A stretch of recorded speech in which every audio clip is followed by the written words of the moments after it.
আগামীকাল মহান শহীদ দিবস ও আন্তর্জাতিক মাতৃভাষা দিবস। 21শে ফেব্রুয়ারিকে ঘিরে সারা দেশের মতো ঠাকুরগাঁয়েও চলছে নানা প্রস্তুতি। শহরের গুরুত্বপূর্ণ সড়ক ও শহীদ মিনার প্রাঙ্গণে দিনভর আলপনা আঁকায় ব্যস্ত ছিল শিক্ষার্থী ও স্বেচ্ছাসেবীরা। 21 আমাদের গর্ব, 21 আমাদের অহংকার। আমার ভাইয়ের রক্তে রাঙানো 21শে ফেব্রুয়ারি আমি কি ভুলিতে পারি।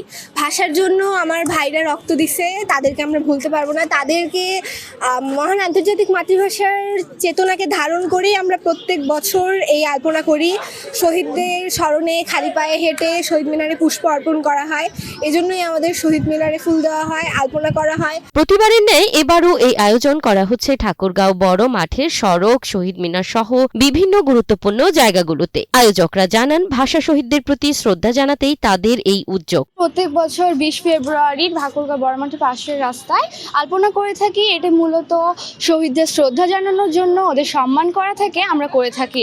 এটি মূলত আমাদের এক ধরনের উৎসবের মতো হয়ে উঠেছে। সরকারি কলেজ, ঠাকুরগাঁও জেলা গার্লস সব শিক্ষার্থীরা মিলে আলপনা অর্পণ করতেছি। এদিকে প্রশাসনের পক্ষ থেকেও নেওয়া হয়েছে বিশেষ নিরাপত্তা ব্যবস্থা। জেলা প্রশাসন জানিয়েছে, রাত 12টা 1 মিনিটে শহীদ মিনারে পুষ্পস্তবক অর্পণের মধ্য দিয়ে দিবসের কর্মসূচি শুরু হবে।